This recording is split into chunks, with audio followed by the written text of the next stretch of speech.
Welcome to All About Money on HK-IBC. I'm Chloe Fong. There is renewed controversy over the plan to develop two mega projects simultaneously to improve competitiveness and solve the housing issue. The Northern Metropolis will transform large parts of the new territories near the border into a residential and tech hub, while 3 artificial islands will be built under the Tomorrow-Lantau vision to construct a third business district. Supporters stressed the necessary synergy effect of the two projects, but others are worried about the financial and ecological costs. To discuss this pressing issue, let's join Southern District Councillor Paul Zimmerman, who is also the Chief Executive of Designing Hong Kong. So, Paul, welcome to our program. Well, thank you for having me here, Chloe. Thank you for taking the time. What is your view over the project overall? Do you think it is very necessary that we continue to reclaim land from the sea like we've done in the past? Well, our position has always been that the first priority should be to use existing land. I'm a regular hiker. I climb to the top of the mountains in the new territories, and then ahead of me I see Shenzhen well developed. And then behind me to the right I see Kowloon and Hong Kong Island very well developed. And then I look down from the mountain and what I see is a grey pancake full of structures like the brownfield operations they call them, kind of all these temporary structures, garbage basically, small village areas, and it's a very poorly developed land, and that land sits there right in the middle between all of these well-developed areas.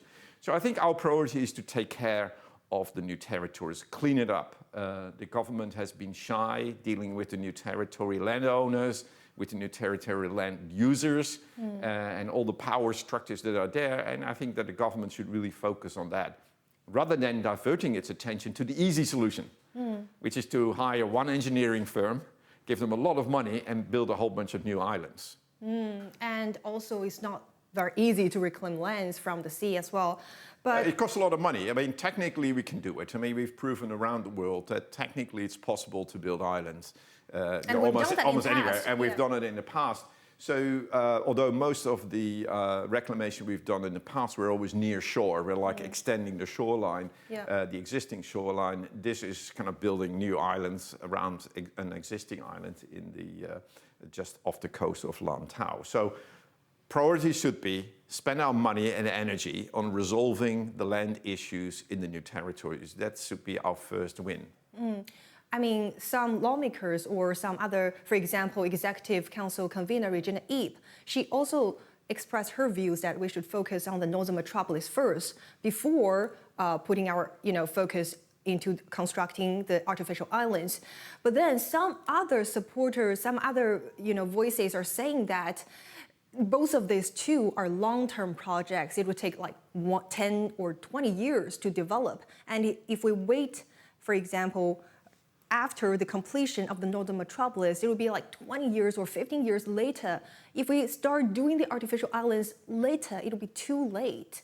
And if we look at the examples, for example, from Shenzhen, Shanghai, Chengdu, all of those big cities, they are also developing projects simultaneously to develop different districts simultaneously. So how would you respond to those voices? Well, the plan for the artificial islands and the development of the areas around Lantau is a very old plan. It goes to the Rose Garden project, and we talk about 1980s. So we're 40 years down the line, and we continue to have plans for what if the city needs more land, where do we develop, where do we go? And this is a discussion that will never stop. It will always be there as a discussion. So the question is now, what should be our first next step? And the first next step should be the new territories, our existing land, and dealing with the very difficult issue, at least for government, it's difficult, is dealing with all the existing landowners, the existing structures and so on. That takes a lot of hard work. So we should make sure that the bureaucracy is not diverting their attention and making their life easy, because it's very easy to build an island. It's very difficult to deal with all the landowners in the new territories. And we have avoided that for many, many years. And as a result, we got dilapidated structures, wasted land. We've been for a long we've been a dumping ground for waste from all over the world. There's it was kind of an entrepot was in the new territories.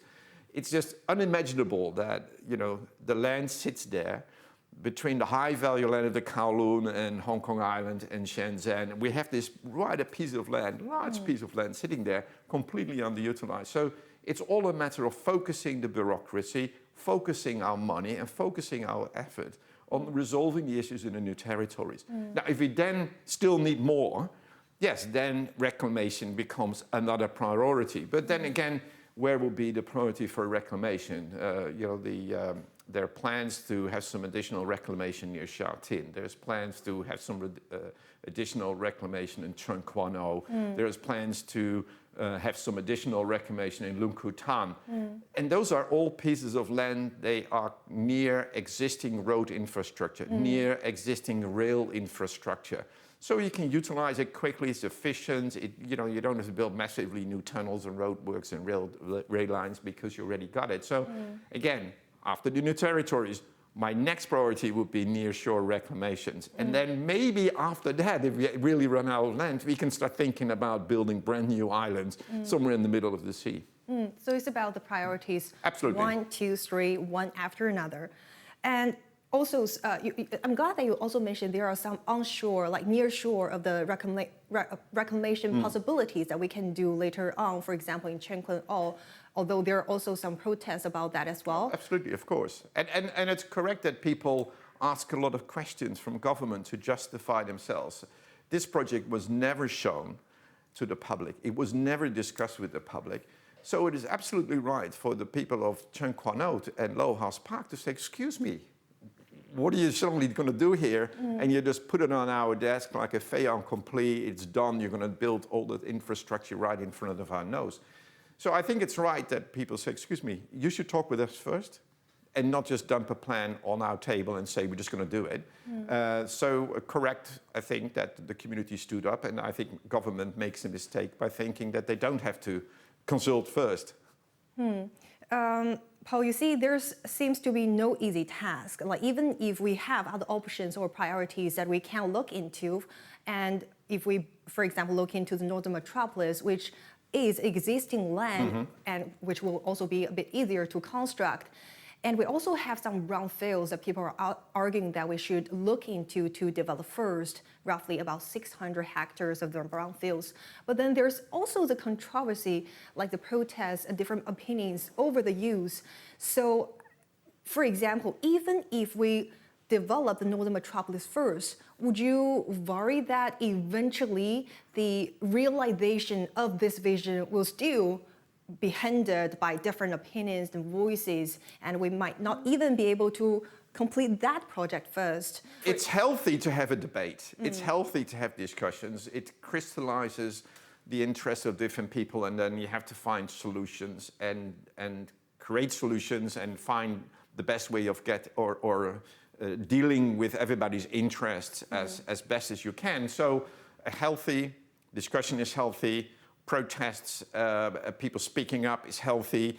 You know, we kind of should embrace that discussion in a lively and proactive way. Don't avoid it.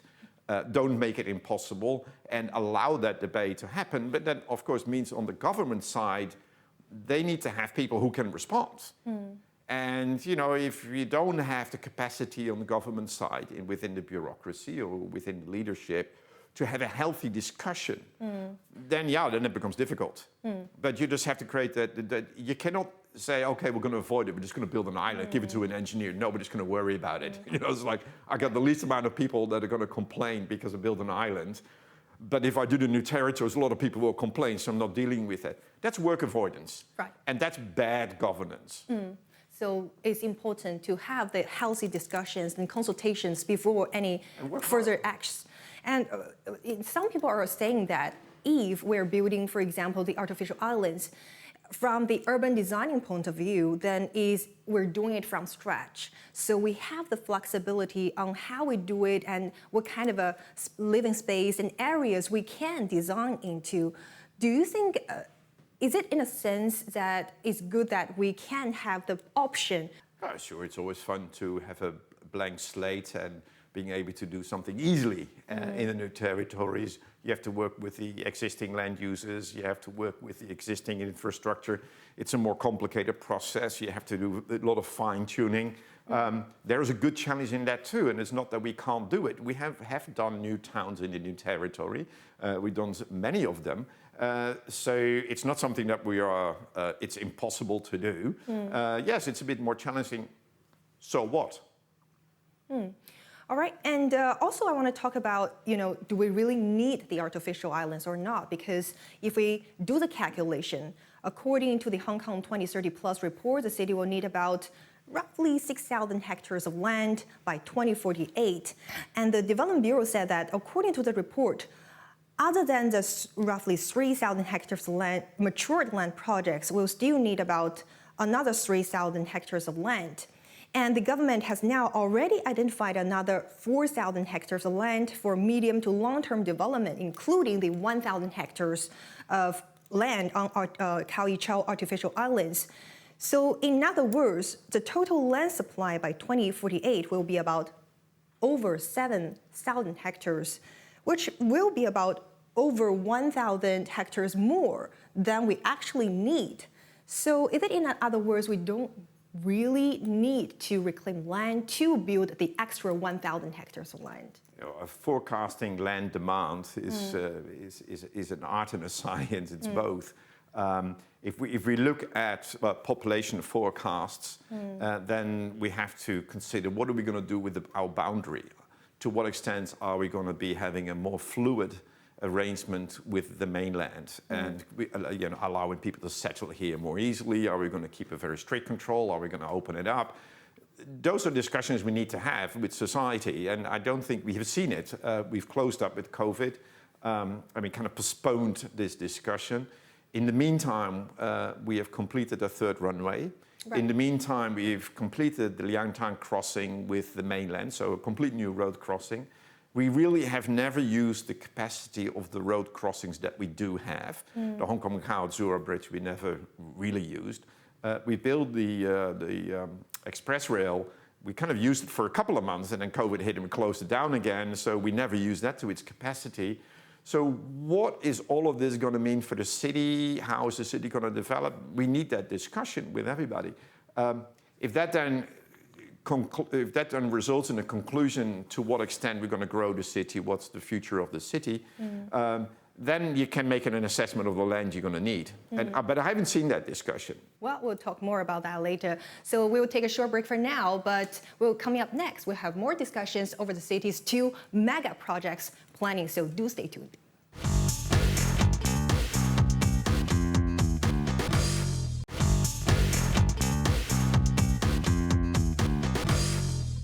Welcome back to All About Money on HKIBC. I'm Chloe Fong. Joining us today is Mr. Paul Zimmerman, the Southern District Councillor for the Pak Fu Lan District, who is also the Chief Executive of Designing Hong Kong. So, Paul, welcome to our program. Thanks for having me. So, last month, the city's town planning officials reviewed a proposal at a meeting of the Harbourfront Commission, saying that the Belcher Bay promenade will be temporarily closed for 5 years to conduct the temporary reclamation works for a road linking the city with the 3 artificial islands off the Lantau waters. But you said that the promenade will not be temporarily closed, but it will be gone forever. Why is that? Well, this is where I believe that we all in Hong Kong have to be more honest in our communication about projects that we do. When government says the promenade will not go, technically, they're right, there will be a footpath. However, the current the promenade that everybody knows in Kennedy Town is a very wide area. And what will be left, if we're lucky, will be a very narrow footpath along the waterfront. Also, the connectivity between that footpath and Kennedy Town will be diminished because there will be a tunnel entrance where the road goes down. Well, you can't walk here, you can't walk here, you can't walk here. So we can be able to connect with Kennedy Town on this side. We can connect at Sai Ying Pun on this side. But in between, we will no longer be able to get to the waterfront. So if everything goes right, there will be a narrow footpath along the waterfront between Kennedy Town and Sai Ying Pun. But there will not be that enormous space that everybody has enjoyed for the last number of years since we finished that park there. So I really call on government to be more honest in their communications and be very clear to people what they're going to get, what they're not going to get, what the impacts are on the environment. So all of these are paving way for the construction of the artificial islands. Right. But then if there will be a new road that links Hong Kong to the new territories, Hong Kong Island to the new territories, which offers another option, wouldn't that also be a good thing for the business community, for example, the logistics sectors, because we have another option of the route between the commuting part? There are always transport gains when you have stronger road systems. When you have more options in the road system, there are definitely transport gains. The question is, to what extent they are, how valuable are they? What's the real time gain in trips that people can, what is the capacity increase? Now, let's look at the capacity increase. Hong Kong Island is a dead end. You can't go anywhere. You can get on the island, you can get off the island, but that's it. And before COVID hit, we had massive traffic jams on the north shore of Hong Kong Island. Now, you can try to put more cars back onto Hong Kong Island until the traffic stands still, and then what? So there is an absolute limit to the amount of traffic we can push into Hong Kong Island, we can push into Kowloon. We build all these new road links with the mainland. How many cars are we going to expect to come from the mainland onto Hong Kong roads and back and forth? How many people in Hong Kong are going to now be motivated to buy a car? Because previously you don't need it because you can use the MTR to do whatever. But now, with the links opened into the mainland, there's a good benefit to have a car. You can drive up to Dongguan, you can drive up to Guangzhou, you can drive up anywhere on the mainland in the future. So there is a real, a greater benefit for having a car. So car ownership goes up, more people from the mainland come here with a car. Where are they going to go? Just to kind of think, oh, well, we need to speed up the traffic flow, shorten the traffic time for a truck to reach Long Kwu Tan from Central by 5 minutes. Because that's what we're talking about. We're talking about a few minutes gain for a truck instead of buying the Western Corridor, Qingyi, and then across, whether they go via Lantau Island, how many minutes gain you have. That's what we're talking about, a few minutes gain on that transport. So we really got to think to what extent is that worth it? To what extent can we handle that? What does it mean for traffic on Hong Kong Island? What does it mean for Hong Kong residents who have to be on it every day, go back and forth to school, to bring their kids, to pick their kids up? Are they going to be stuck in traffic jams every day for so many more minutes every day? What is the pain for them if we have all of those more vehicles on the roads in Hong Kong? So we got to think about our model for transport and traffic. And I haven't seen a comprehensive transport study for a very long time in Hong Kong. Our last one is, I don't know how many years ago that we did one. And we need to really think about how we're going to operate as a city, and we haven't seen that plan. So can I understand that, yes, it's good to have more stronger road systems, but then it's also very, very important to have a reevaluation of the whole road system in Hong Kong before we're moving on to, the specific design of the new roads. For example, the one linking the possible artificial islands in the future with Hong Kong City. So we're going to, we call that in transport planning terms quota. So we have so many tunnels, they can allow so much traffic back and forth. That gives you the amount of traffic that comes onto the island. I'm going to build a new link that's going to increase the quota of traffic that can get onto the island. Where's it going to go? So I don't think that people really understand the dangers of this for their daily life in Hong Kong. Also, let's talk about the very important cost issue for rolling out the two mega projects simultaneously. The Northern Metropolis, there's no real price tag for this project. It's only said that at least $100 billion will be set aside to support and expedite the plan in the 2022 to 2023 budget year. And for the Tomorrow Lantau vision, it will require at least $580 billion. These are huge numbers, especially when we're talking about Hong Kong's now, the pressure, the financial pressure, the deficit, which we've seen last year was at $140 billion last year, and this year we're also going to see about at least $50 billion of deficit this year, is also going to add further pressure into our financial reserves and situation as well. We have to be careful with our money. Interest rates are going up around the world. We're having economic everybody's forecasting that the economy is going to flatten, the growth in the economy. We still have the risk of more stress around Taiwan. So there are headwinds in terms of economic development, and so therefore potential revenue sources for government as the economy cools and the amount of profit people make and tax we pay and so on is lessening. That is one side of the financial discussion we've got to keep in mind. Then the other side is borrowing money from the bank to do this project does not save the government. We still spend the money, whether it comes out of government budget directly or whether it comes from the bank and we borrow it first and then it gets paid back later. That's just shifting the money from one part to the other. But it doesn't stop us from having to be very careful with our financial resources.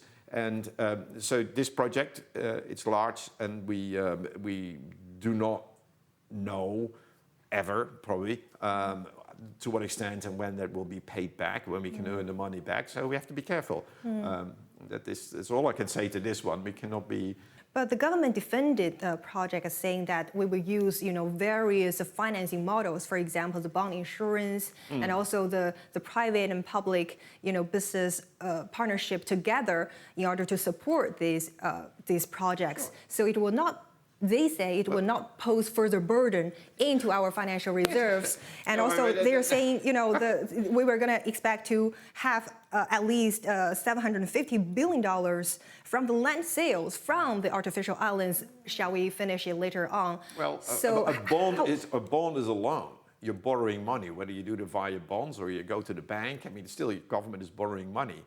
So government is going to borrow money to pay for this. In whatever way they're suggesting they're going to do it, it's borrowing money. And as we all know, if we borrow money, we're going to pay it back. And so so that's just a matter of which pot does it come from.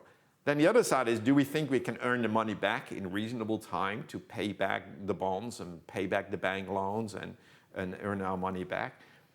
So then it comes to land sale values. And, I think in the long run, the land sales values will really be dependent on, so what's the economic activity in Hong Kong, what is the population pressure, and we see changes in both. So can we just say, okay, we're just going to make the 750, we'll fine? Or do we have to be less cavalier and say, well, population is declining and the economy is changing, whether we can pay back $750 billion? We just still have to see whether we really can. So I think we have to be careful. We can't be cavalier about these numbers. If you ask me for my assessment of these numbers, I'm sure there are very smart people in government that have come up with a whole set of assumptions why they think that number is feasible. Now we've got to be clear also, what is our population policy? Are we going to open up the boundary and let everybody from the mainland who would love to live here and work here come here too? Well, that's a strategy where, we've got to have a discussion about whether that makes a lot of sense. We've always had a very controlled influx. Are we going to open it up, make it easier? I think previous chief executive C.Y. Leung has ideas for opening up quite liberally the boundaries. So I think that's a discussion we need to have. If we're going to change those parameters, yeah, sure. I mean, there's a lot of people who will go here. Although I must say, many of my friends, my mainland friends, every weekend they go back to Shenzhen to party on the mainland rather than in Hong Kong, because there are better bars and better fun, and it's cheaper, and the hotels are cheaper, and the bars are cheaper. So I don't know how the flows are really going to be immediately, but so what is the role of Hong Kong within the mainland, within the Greater Bay Area? Where are we going to go? We need that discussion.